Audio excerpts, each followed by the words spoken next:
I am ripping off the yes, we're live. Hello, folks. My name is Walt Robillard, and a rabid batch of Cylon toasters has kidnapped Mike Lafferty.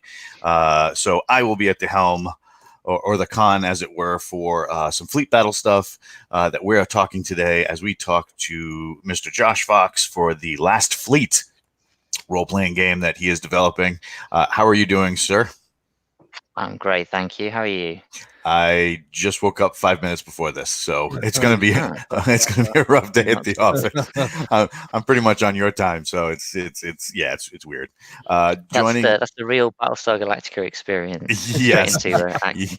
yep. The alarm goes off, the battle station alarm goes off, and you just got to roll out of your rack and dodge the incoming cook who is looking to pick up your bunk to get the 5-gallon bucket of peas for lunch. Yeah, it's a thing. And then joining me today, we have Mr. Josh Hayes. How are you, sir? I am fantastic. Thanks for having me on. Thank you for coming. We're coming off a high with Mr. Hayes as he was #1 for many, many moons with Edge of Valor, his book of military science fiction and intrigue, which, if you're a fan of things like Tom Clancy in space, this is very good.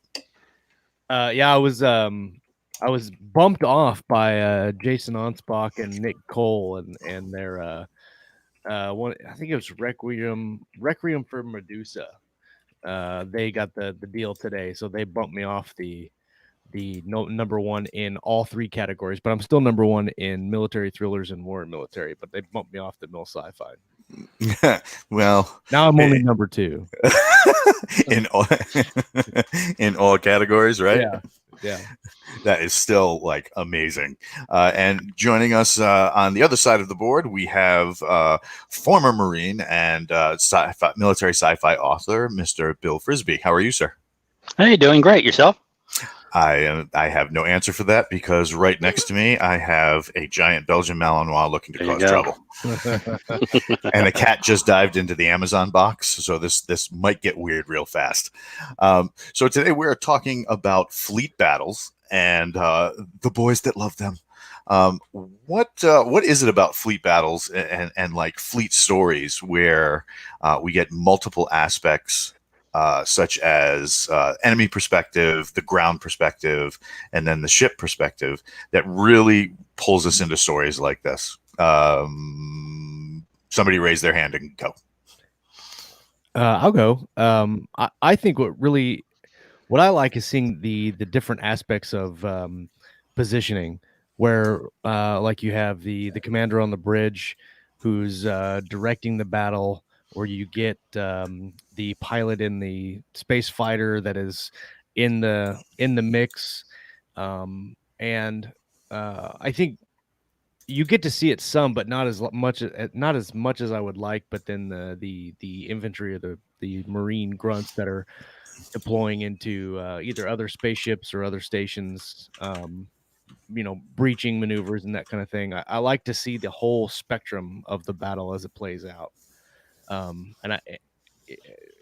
In Battlestar, you had a lot of the perspectives that were really presented very well. And sometimes you get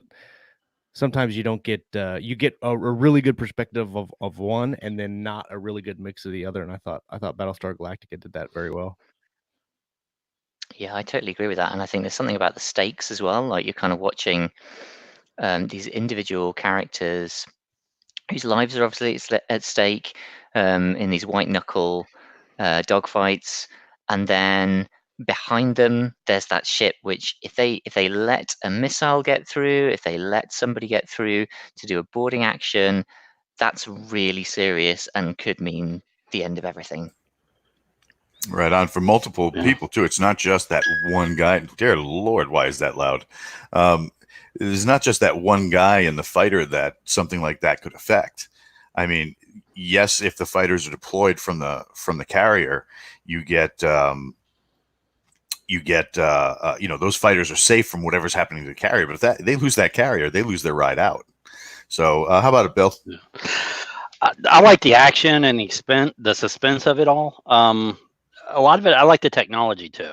And one thing that drives me crazy about space battles is they're not realistic.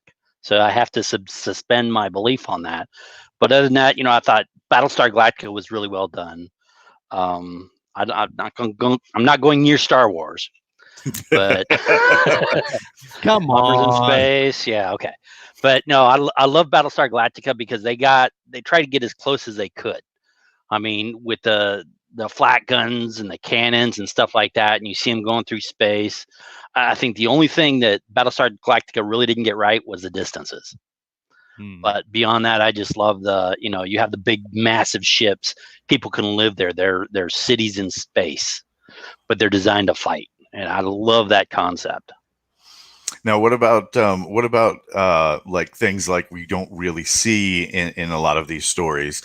Like when you go onto a modern carrier, I mean, some of these guys have like Starbucks and stuff like that in them, or like cantinas and stuff like that. Like really, movie theaters in some of them. I mean, you don't really see amenities like that in the fleet in space. Do you think that that's an element that's missing?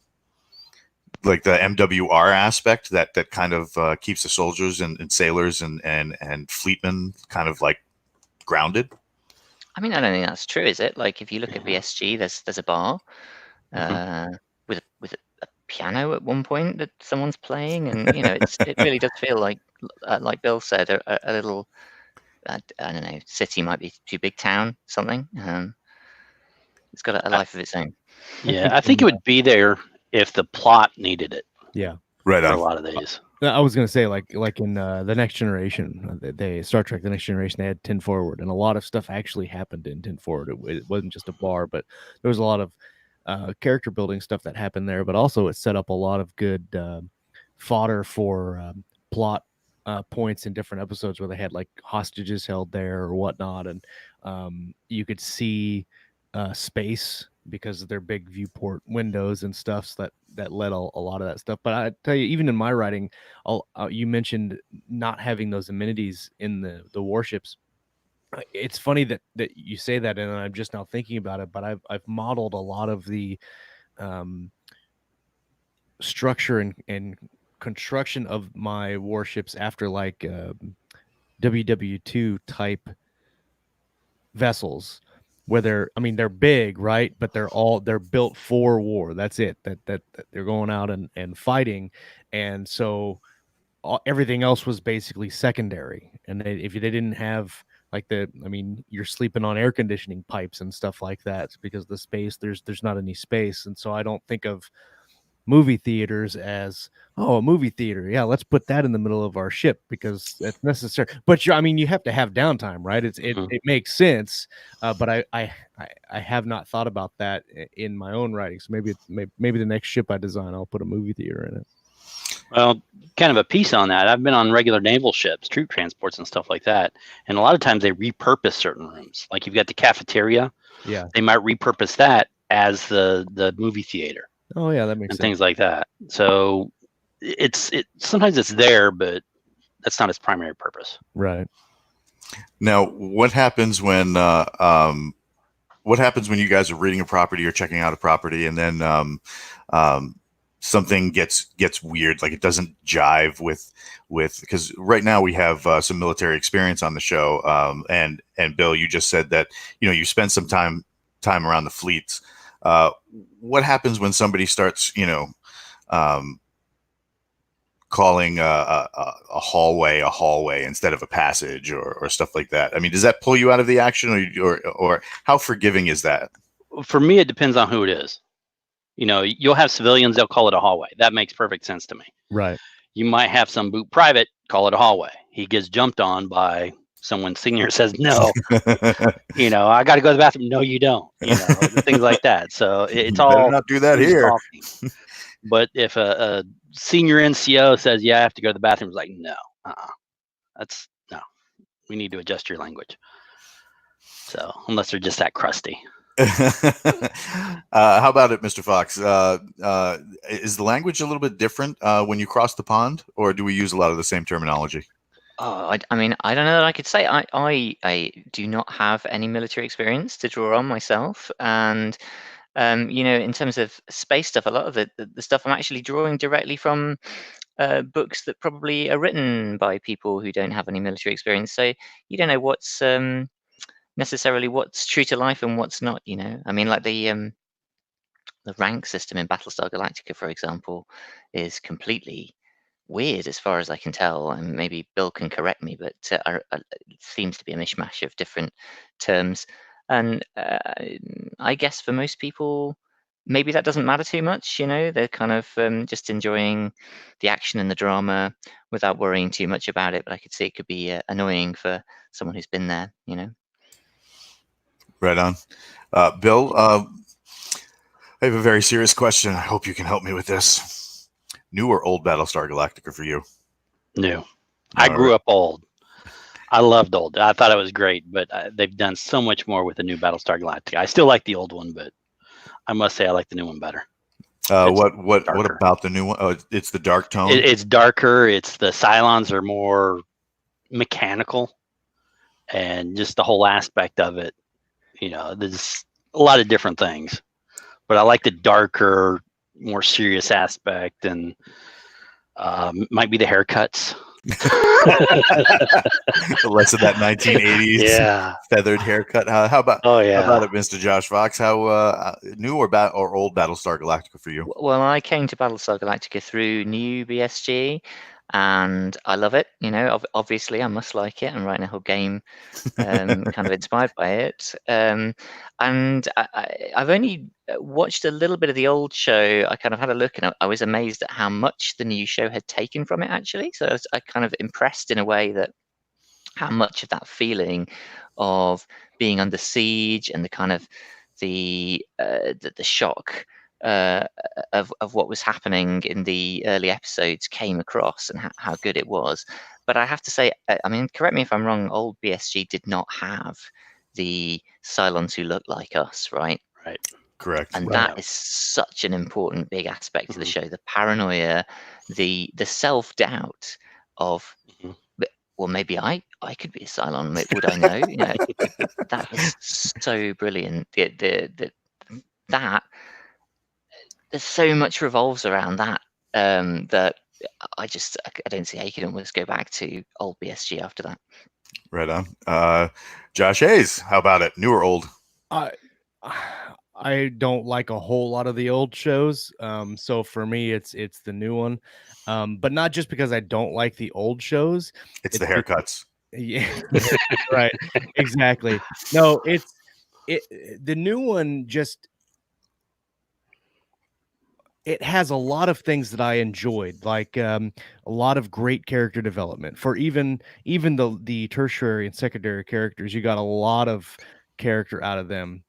And you found out very quickly, like he was saying, with the Cylons that look like humans. I mean, you have Cylons that don't think that they're Cylons doing Cylon things, and you're, as the viewer, you're like, "Holy crap, they're a Cylon," but everybody else doesn't know that. And like, I loved the exchange between the Cylons when you start to, I don't remember what season it was, but when you start to see them plotting and planning and even arguing among themselves about what they're trying to do and what their purpose is. And like, it was nice to see that even toasters could disagree on the way that they were going to accomplish their goals. I thought that was really, really cool. Right on. Now, they're doing a new BSG, I understand. Yeah. So I don't know if anyone's got any inside goss on that. I've only heard that it exists. That's all I've seen so far, is that they're doing it again. And whether they're doing a complete reboot or like a new spin-off, I'm not sure. That would be interesting to do another ship that had escaped. Right. But I mean, at that point, you really can't call it Galactica because you're not taking place on the ship. Right. Exactly. Yeah. But you've got the Chrome and Blood series that's out. Yep. There's there's some offshoots of that. I don't know if anybody's seen those. Yeah, those are pretty neat. What did you guys think of those? I kind of like them. Yeah. Go ahead, Josh. I like the Razor, the miniseries, that kind of gave the backstory on was it the Pegasus? I think that was the ship. Yep, Pegasus. I think that I watched some of the Blood and Chrome. Yeah, there you go, Razor. I think that I watched some of the Blood and Chrome, but I can't remember if I watched it all. I remember seeing the first couple episodes, but I can't remember if I watched it all. But I mean, they were well done. They weren't secondary at all. They were true to the story, I thought. Right on. The now, when they transitioned into like Caprica and shows like that, did that lose some of the appeal for you because they weren't dealing with the fleet? I never watched Caprica. I didn't. I did. It's nice to see the development of the Cylons. I think it was in the world. It was legit. Wasn't as cool as fleet action though. Yeah, I just couldn't get into it. I don't know if I can even explain why, really, but I don't think the quality of the show was as high.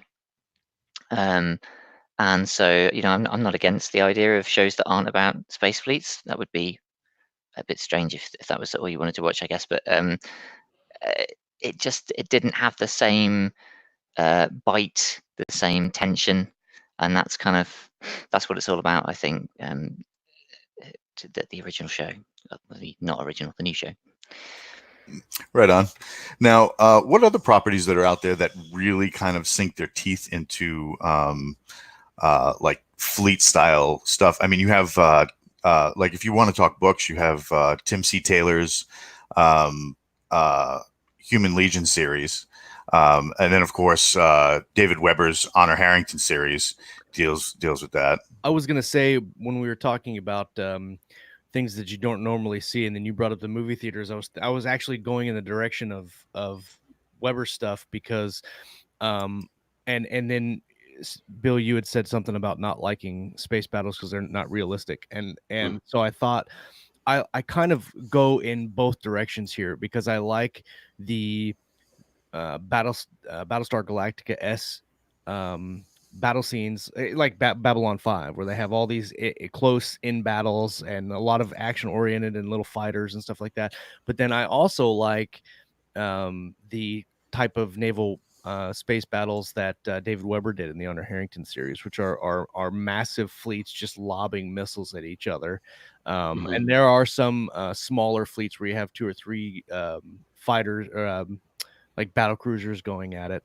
The thing that I also liked about the Honor Harrington series that you don't see a lot is the progression of naval warfare as technology advances, and as like one side develops a new weapon, the other side counter develops something else, and you see that progression through the books where they go from just lobbing missiles to having better missile defense systems to then having like keyhole tasking platforms, and then they like the stage missiles and stuff that they developed through the series. I thought that was very excellent and well done.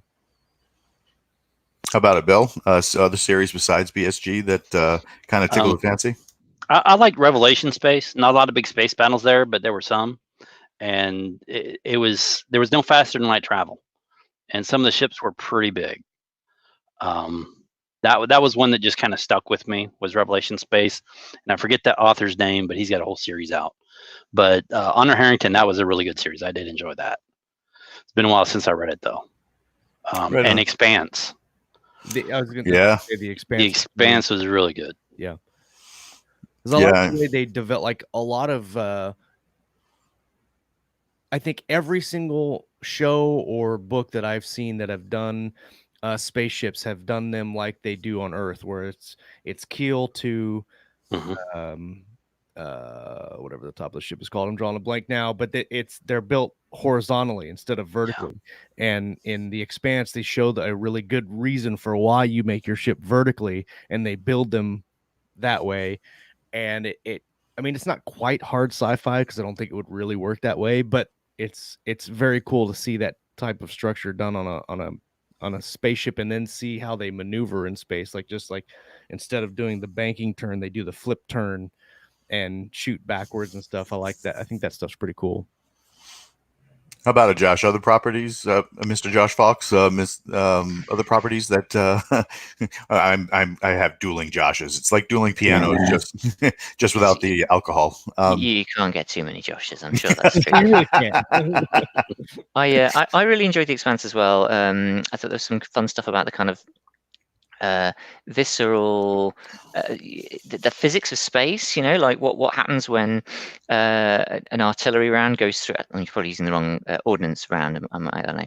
Goes through the side of a room that people are in, and what happens there. But I was also going to mention Nine Fox Gambit by Yoon-Ha Lee. Now that it's not Carrier, it's Space Fleet rather, but it's very different take on the genre. I don't know if you've come across it. It's kind of strange, alternate physics with these fleets of ships, some of whom are kind of obeying different laws of physics from each other, and that's kind of fun. And it's got a similar kind of vein to BSG, the kind of paranoia of who's on my side and who's not, and the uncertainty around that. Now, we talked earlier about Bill, one of the things that you had said was the thing that kind of pulled you out of the action a little bit a lot of times in fleet battles was distances. Because I mean, obviously you're talking, you'd be talking about millions of kilometers or more as you're progressing through a battle, but also the other night on the Writer's Journey, one of the Keystroke Medium volumes of shows, you had mentioned in your interview that also a lot of times you see these fleet battles and ships come nose to nose, or they're chasing each other, and everything's done in this plane, when in space you have 360 degrees. So you could have ships meet like this. You could have ships meet upside down to each other. If there is even an upside down. Can you talk about that a little bit? Well, with space, everything's moving. And a lot of people don't get that. They think a planet, okay, here's a planet, we'll FTL over to it. But what they don't realize is that when you see a star in space, that's where it was 10 years ago, 20 years ago, 100 years ago, 1,000 years ago.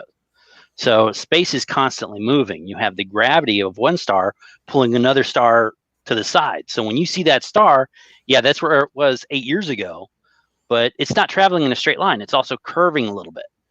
So when you take that into account, and then you consider that our solar system is flying through space at, I think, like 500 kilometers an hour or something, that's going pretty fast, and then we jump from one system to another, you have to match that. So it's not just you're all in the same plane, you're also coming at a different angle, and then where you're going is also moving at a rapid pace that you may not know. So there's a lot of physics involved, and I think a lot of writers don't want to go near it because it's easy to get wrong. And I can't fault all these shows, Babylon 5. I fault Star Wars though. I'm sorry. But Babylon 5, all these other shows. Yeah, the distances are close, but that's because it's a show. I mean, if you were to look at it in real world, you won't be able to see what you're looking at. You won't be able to see what you're shooting at. So you got to make allowances, but when you do the real math, when writers look at it, things are just moving. Everything's moving in our galaxy. Nothing is still. And what you see now isn't where it's really at. We had Mal Cooper on our show back in, it was probably season 1 or 2, and we were talking about this fleet battles, space battles. And he said, a lot of people don't know that, like in a lot of books, they're actually under fleet numbers for the size of what we're talking about. Like, for instance, on just our planet, there's probably like 1 million ships, right? Like maybe hundreds of thousands of warships that are on our planet. And you multiply that when you go to outer space, and you're talking about millions of fleet ships engaged in battles that are just spanning entire systems, just because of the sheer numbers and distances involved in going someplace. And it's kind of mind-boggling to think about something like that. Yeah. So talking about the kind of reality of the physics, one of the things that I really enjoyed is the Forever War and I forget the guy's Joe Haldeman. Haldeman who wrote it. And the whole kind of relativistic effects of traveling at any serious distance in space, basically. If you're not, unless you're going to stick to a single star system, then you are going to be going at these relativistic speeds where time starts to go weird. Yeah. And so you've got these characters who are crisscrossing the galaxy, and they're aging at different rates. Their families have all died of old age. And it's a total crapshoot whether if they arrive at the same planet, whether there's any chance at all of them being in the same neighborhood in terms of time. And I think that's really interesting. I'm not seeing anybody really dive into that in terms of books apart from Joe Haldeman, actually. But it's an interesting topic. Well, Revelation Space, it's by Alistair Reynolds, I think. He goes into stuff like that because all his ships they don't go faster than light, but they've got light huggers. They get up to those speeds, and they're big, massive city ships. It's a good series. Now we have Jay Oliveira, who's a frequent watcher on Keystroke Medium, who has decided to jump the pond and check out a little BAMF. He wanted to know if any of you guys have seen Andromeda. A Kevin Sorbo property. Long time ago, yeah. Oh man, I actually never got into Andromeda. Yeah. Me either. I don't know if it was the quirkiness of Hercules that jumping onto a Kevin Sorbo screen, but I mean, he's a heck of a nice guy and he's a good actor. It's just so quirky, and I never could get into it. How about it, Mr. Fox? Have you seen Andromeda? Not come across it, I'm afraid. And Joaquim, Mr. Oliveira, who is commenting in our chat on YouTube, has said, what about Old Man's War? That was good. By Scalzi. Yeah, John. Yeah, I love that. Yeah. I love that series. I've read the first one. I don't know that I've gone past that. I mean, I enjoyed the book. I thought it was well written, but I'm not sure why I didn't go on to the second one. Right on. So, in kind of keeping in the vein of this time, oh my God, I have a 70-pound dog trying to get in my lap. In keeping with the kind of theme of fleet battles, we start to transition into gaming that kind of stuff and bringing that kind of attitude to your table. Before we start getting into Last Fleet, I know Bill has done some gaming. Josh has done a little gaming as well. Mr. Fox, what are some of the tips and tricks that you like to use when you're trying to emulate this kind of genre at your game table? I mean, obviously, in your game the preview of the game you sent over, you got things like a doom clock or a fleet tracker. But like, how do you we all seem to agree that the tension of being in a fleet, of being in that battle with other ships, and the stakes at risk. How do you bring that to your table? So the way that I see it, if you're playing a role-playing game, you're interested in the characters who are there in the action, and you want to know what the stakes are for them. But at the same time, there's this massive battle raging all around them. And so the way that I look at that is like you said, this doom clock mechanic, and the basic idea is you have no power to sway this battle. Okay, it's nice to watch a Hollywood movie where an individual pilot makes a really big difference, but I think Bill can tell me if I'm wrong about this, that basically your individual pilot hasn't got a whole lot of sway over the direction of the battle, and so it's more about kind of how quickly can you carry out your individual mission and resolve the stakes of that and get back, because all the time that you are spending out there, the time is ticking away and more of your friends are getting blown away. So I mean, the sort of typical situation in Battlestar Galactica would be there's a missile plunging towards the civilian fleet, and your job is to try and hunt that missile down, take it out and save that one ship. So cool, that's the stakes of your individual encounter. But if you take too long doing that so that the fleet can't jump away because they're waiting for you, then there's kind of carnage ensuing elsewhere. And that's how I try and pick up that kind of tension of, can you get this done? Not only can you resolve this one ship, but what about the rest of it? How about it, Bill? Have you ever had to do fleet stuff at your table? Yeah. It's been 20 plus years though. So, but a totally different game system, space opera. But usually it's we didn't do a lot of fleet action. One game that I do remember playing was Star Trek, of all things, and it was hex grid and stuff like that. And I did enjoy that. That was way back in high school in Germany, and that was a lot of fun. And I thought it was just cool to maneuver the ships, and you've got your arcs. So ships have to move at a certain speed. Their weapons are mounted in a certain way. So if it's mounted forward, that weapon can only shoot forward. So they either have to maneuver the ship to bring the main weapons to bear, or they have to use secondaries. So that's one of the things that I enjoyed about fleet actions. Fighters were more maneuverable. There was a game out, Renegade Legion, that was pretty cool and really focused on that. And the nice thing about that is you had speeds. You couldn't just stop on a dime. So if you're moving and then the enemy ship is moving in front of you, you might not be able to avoid a collision. So it kept things kind of tense, and you have to do a lot of planning around that. And that's that's the converse of the small ship can't affect the big action, right? But similarly, due to what you were saying earlier about distances, Bill, the big ship can't really affect the small ships either. Is it? You can't kind of fire your gigantic cannon on board the capital ship to help some little guy in a fighter because they're just moving too fast. Yeah, but the fighter can take out a cannon on a capital ship, so that cannon can't take out a friendly one, or it could take out a shield generator, or auxiliary to take out their point defenses. So missiles can get through. Yep. What was that, Josh? You said they could bomb it. Yeah. I'm just poking the bear. Oh, I see. Yeah, Star Wars, space bombs.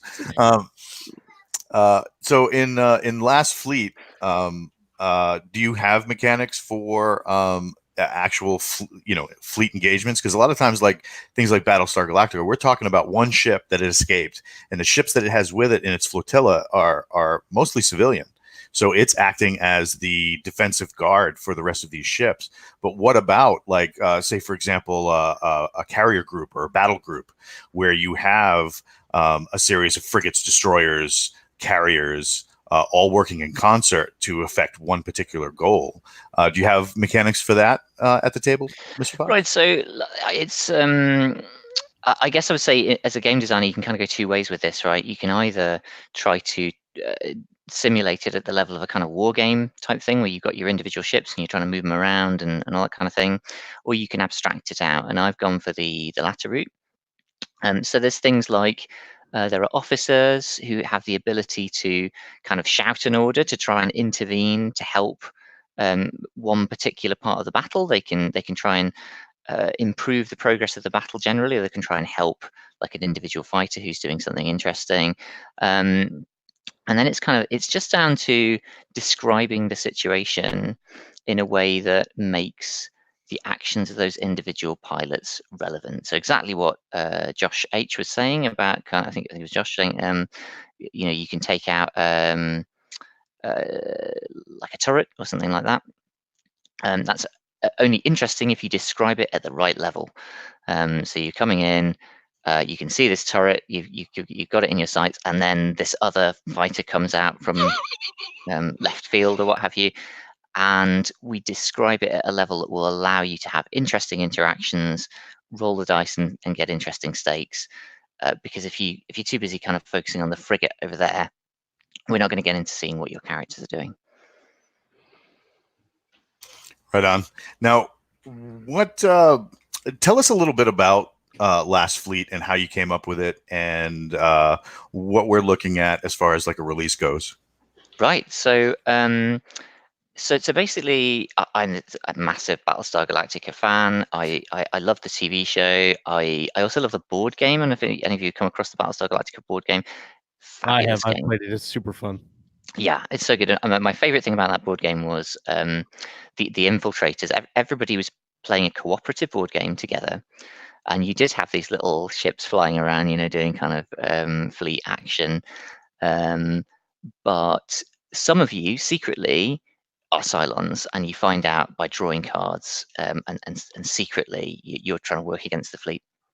And I really wanted to do that, but do it in such a way that people who don't want to be a Cylon, don't want to. So not everybody enjoys the possibility of being a traitor. So that's one of the things I wanted to achieve.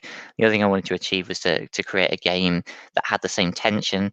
That first episode of Battlestar Galactica, the 33 episode, where every 33 minutes the Cylons show up again, and none of them are getting any sleep and are just constantly on tenterhooks. So, and I've been carrying that idea around in my back pocket for some years, as game designers tend to. We kind of wander around with it's sitting there in the back of your head, and I finally found the time to get cracking on it about a year ago, and yeah, it's here. It does the things I wanted to do. It's a game about kind of individual characters who are under incredible pressure, a fleet that's under incredible pressure, humanity under incredible pressure, and how people react to that in a human way, mixed in with those awesome battle scenes. And how did you come across the Powered by the Apocalypse engine as like a framework for this? Oh, well, so I mean, I play a lot of Powered by the Apocalypse games. It's kind of my favorite game system, if you can call it a game system. It's more of a framework. I first came across it with Apocalypse World, which is the original Powered by the Apocalypse game. And what I have seen over the course of, I don't know, like a dozen or more games, is the way that system is adaptable, so that you can really zero in on particular themes, a particular genre, and deliver the thing that you want to deliver in terms of storytelling and at the feel of the game. So I mean, I had to use it. I'm curious about the story aspect of your game. Do you have, like, I've played a couple of, I'm not a huge tabletop gamer, but I've played a couple where people will just create kind of their own campaign and go from there. Do you have like a big overall campaign that you have designed for people to play, or is it this just kind of like a plug and play where they can come up with their own campaign and do whatever they want? So I wouldn't presume to try and plan out a whole campaign, even for myself, never mind for somebody else, because I feel it's too much about reacting to what the players are going to do at the table. But what I do like to provide is quick start scenarios, because I think one of the things that's really great is to be able to pick up a game and get it straight to the table. Right. So you'll have like a set of characters, an initial starting scenario, some interesting problems that you're going to deal with, and that can fire off a whole campaign. It just depends on where people want to focus on. Yeah. So the interesting thing about PBTA games is that you have kind of your moves that your character can affect. Those are kind of scripted, and one of the things that it really does is it helps kind of guide the action. When you were designing the playbooks for the different characters, which, by the way, I think really neat to have the astrological signs as kind of like the figureheads for those characters. How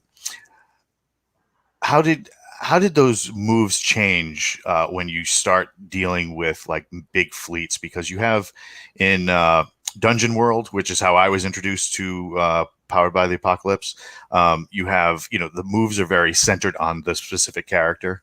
How does it change when you start dealing with fleet? So I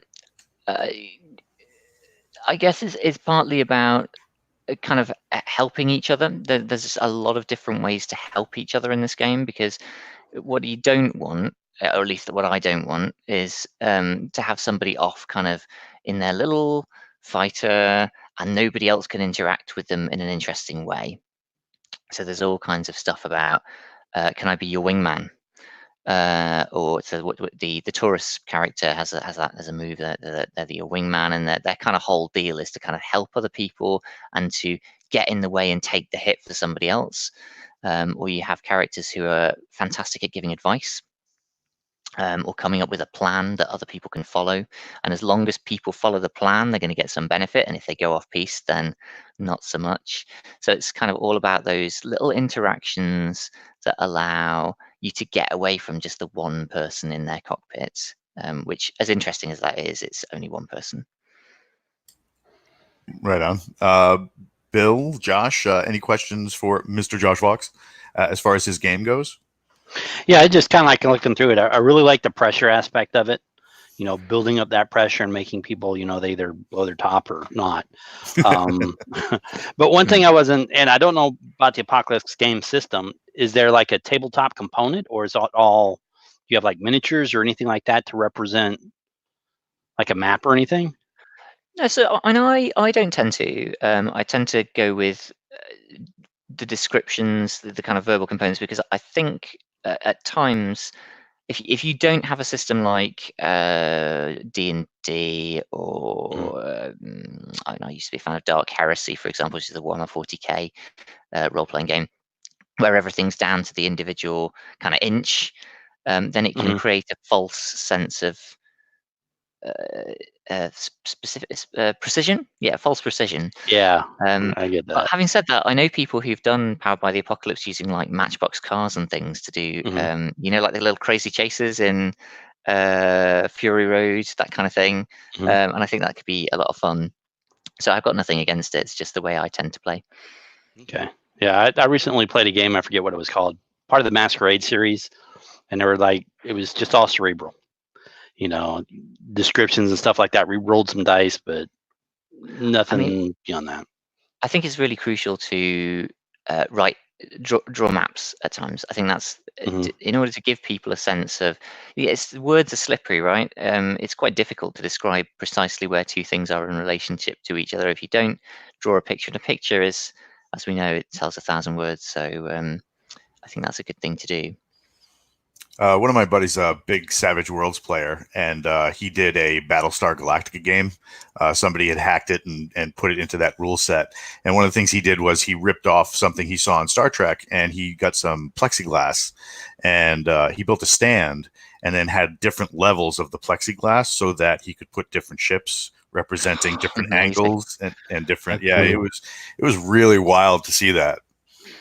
Josh Hayes, something for Mr. Josh Fox. Yeah, one of the questions I had was in the few, sorry about the screaming kids in the background. One of the few tabletop games I've played, you obviously play as a party, and you get to kind of build your character and choose, different things that your character can do, whether it's a mage or a warrior or whatever. Is that something that you've built into this game where you can? And I've looked just briefly through the rule set you have, and you have different ship types and obviously different ranks and stuff like that. Is the player a ship, or is the player a person on that ship, and how do you decide what ship you're on and all that kind of stuff?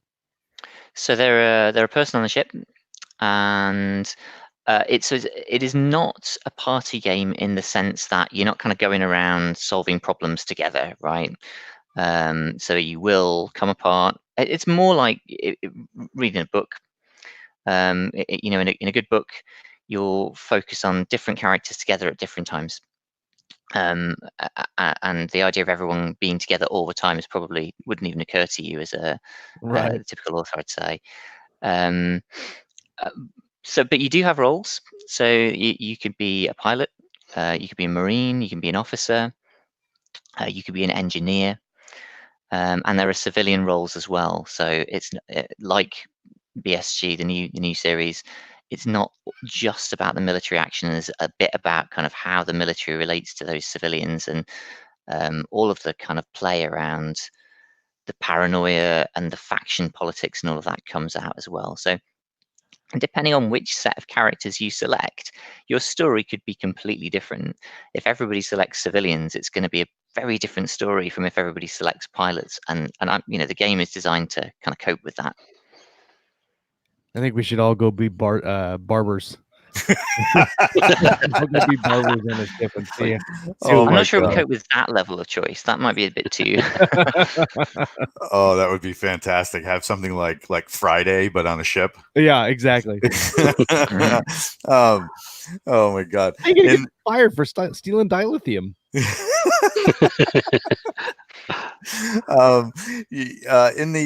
the rule set, you have a kind of like a primer or a introductory adventure, Cold War. Can you talk a little bit about that and how that kind of gets players into the feel of playing Last Fleet?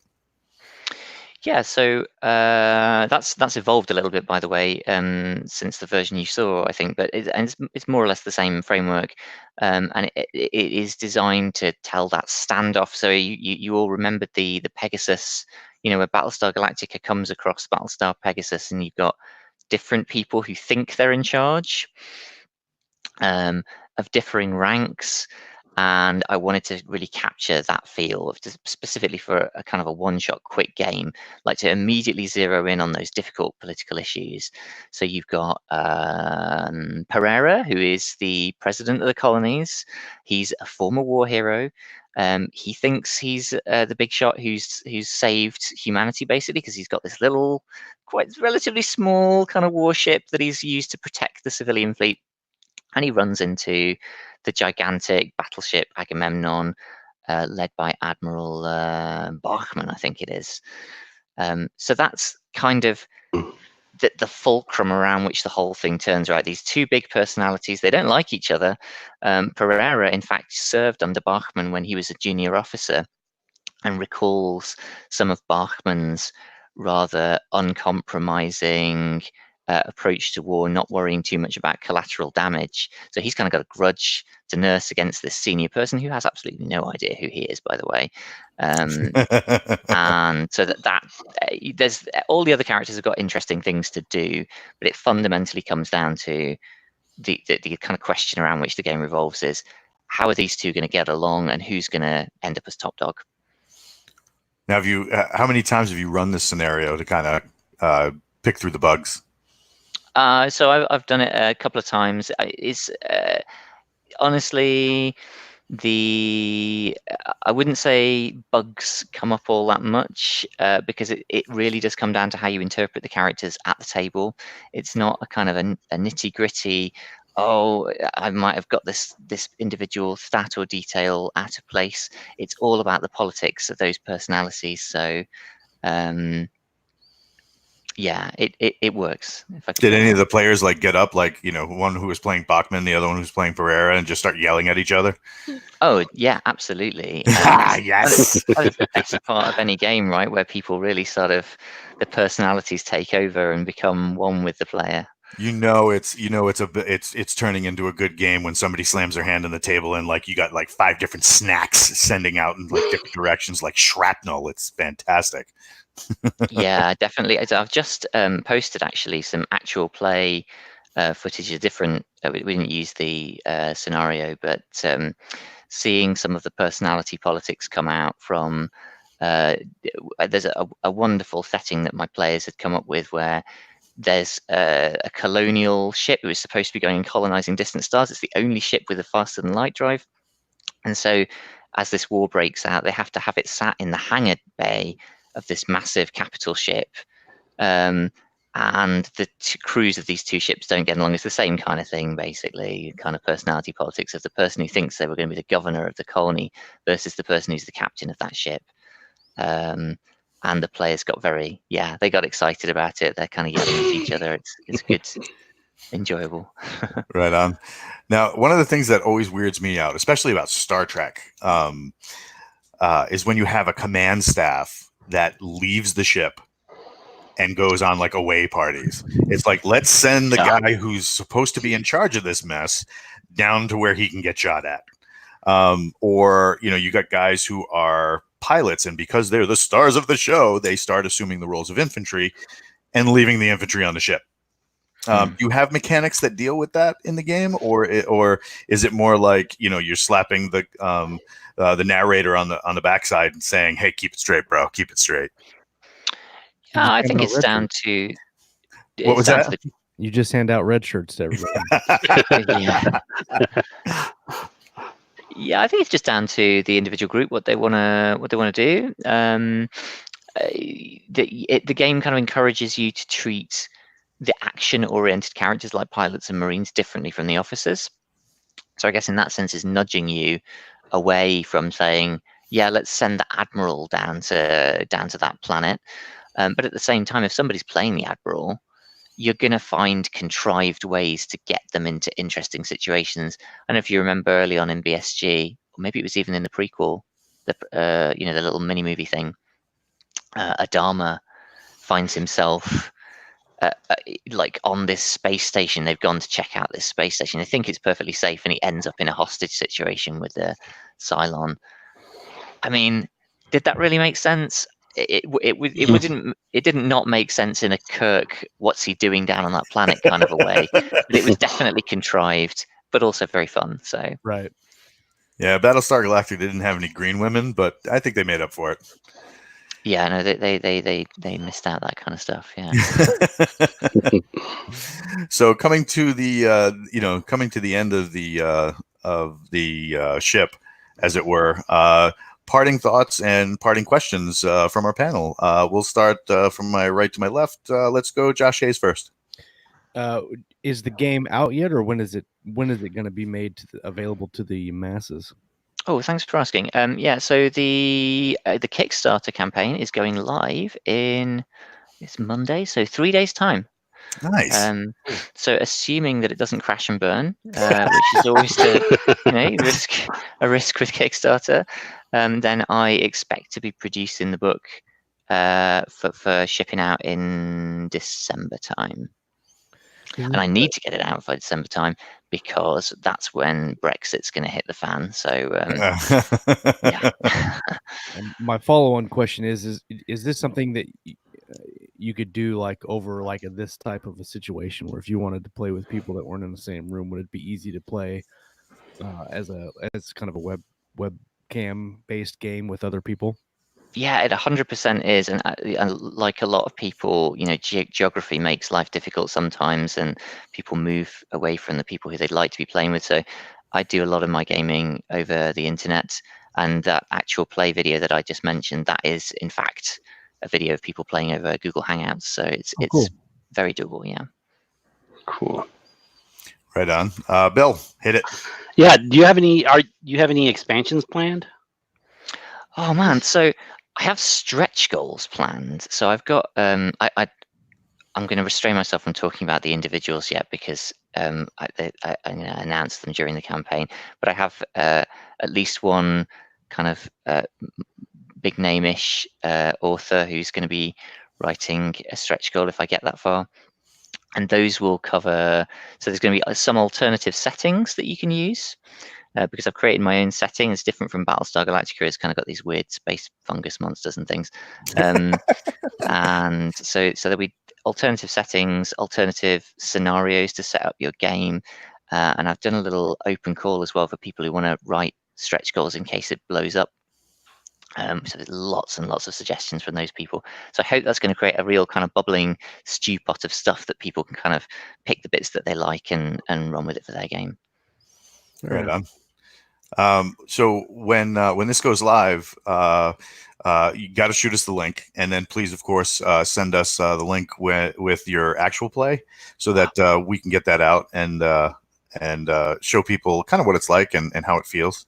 Yeah, I can shoot you the link now because I have a link. It's not live, but if you go and click on it now, you can subscribe to the campaign. You get a notification when it launches. So right on. Where would I put that if I wanted to? If you want to put it in either the private chat or the public chat, you let me know. In the live comment? Is that where you sure, hit me. Yeah, okay. I will do that. The magic of the interwebs. I know, it's so amazing, isn't it? Links might not work in private chat. You might have to, or live comments, you might have to put it in private chat. Yeah. Okay, well, I'll put it there, and then you can figure out what to do with it from there. Absolutely. Now, when you do your actual plays and demos on what do you call it, on when you demo your game online, do you use a virtual tabletop or do you just go straight chat? So I just like to use like a Google document to keep track of all the kind of names and stuff, because that's the thing that I find hardest, is like remembering everybody's character names and so on. So I do that. But for dice and things like that, I really just like people to be rolling their own dice, and I trust my players not to cheat. So I want to hear the noise of the dice hitting the table and forget anything virtual. It's not real enough. I gotcha. We have Jay Oliveira, who's been following the show. He wanted to know if any of us who have played card games have just checked out Star Wars X-Wings or the the app game Star Realms. I know Mike Lafferty has put up that he's got Star Realms on his phone. He's so excited. Nice. I have the physical version of Star Realms. I love that game. If I play it, my son, who is only 6 years old, I'm introducing him to games via Star Realms. I have to give him a whopping handicap, but he loves it, and he gets very excited about the really big ships you can buy.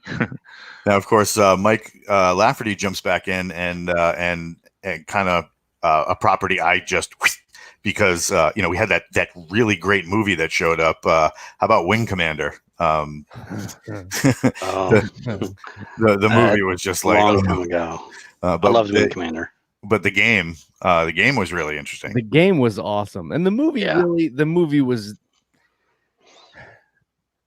It was okay if you were just like, all right, we'll sit down and watch Wing Commander. You know what's funny about that is you say that Wing Commander came out, and I remember right before or right after Titan AE came out. Do you guys remember that cartoon? Yeah, that was good. Thinking Titan AE is so much better than Wing Commander. I can watch Titan AE all the time. I don't. Maybe it was just what's his name, Matthew Lillard. Just threw the whole thing. I couldn't take it seriously at all. It's like, why is Shaggy in space? Right. Or Freddie Prinze Jr. because he just came off of all those like Teen Bop movies, and I just it threw me a little bit. And Has anybody played Deadlock? Yes. Oh, you got to. Computer game or card game? It's PC. I think it's also on Xbox. But it's Battlestar Galactica, and it's like before Battlestar Galactica. It's Admiral Kane, and it takes off the movie in the series, the second one, and you just have to go out there and see some of the gameplay, and it's awesome. Jupiter class battle stars engaging Cylon base stars, and it's a good game. I love the soundtrack. There's only been a couple computer space fleet games that I actually really enjoyed.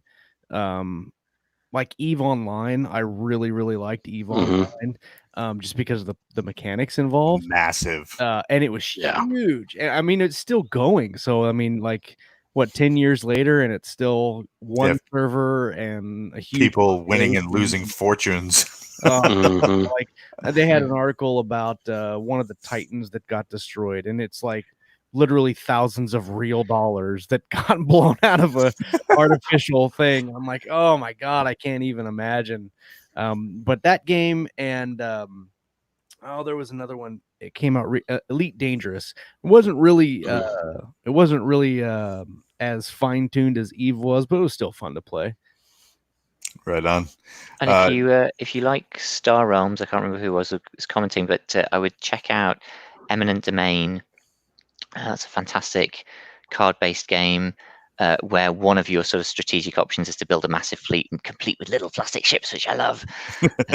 So it's good fun. Right on. So before we call it a podcast, anybody got anything they want to throw out real quick? Anything coming up? Obviously, we have Mr. Josh Fox's Last Fleet coming on Kickstarter on Monday, so everybody should run out and set the reminders from the link and check that out. How about it, Josh? Other than being, toted all over Amazon as the author du jour, what do you got going on? So I haven't told anybody this yet, but exclusive. The second Valor book, Echoes of Valor, comes out on audio tomorrow. Yes! Oh my God, so good. So it will be available to the ebook's already out, but the audio book, of course, is delayed, and the second book comes out tomorrow, and it's running off the great run that the first book has been having the last couple of days. So that's going to be fun to watch. Right on. Bill, what do you got going on? Nothing really in the near future. I've got so many things in the burner. It's just I've got nothing new going on. Kick them one at a time and see what falls first. Right on. Well, I just want to thank the entire panel for coming out. Thank you so much for spending an hour of your time and geeking out about Cylons that, look like they should be walking the runway in Paris. And also, toaster versus toaster. It's a great conversation. A lot of, I'm going to have to mine this for all the links so that I can get them on the show notes. And of course, get this Kickstarter link up there so that when this thing launches on Monday, it'll sound like a 5-inch gun going off of a naval destroyer. If people want to find you and stalk you on the internet, Mr. Josh Fox, how do they do that? So you can find my blog and my web store at blackarmada.com, or you can find me on Twitter as @ArmadaJosh. Right on. Thank you so much for coming out, guys. And right now, when I end the broadcast, there will be an uncomfortable silence. Make sure you do something absolutely inappropriate so that when we sign off, it gets us banned. Because, Bam,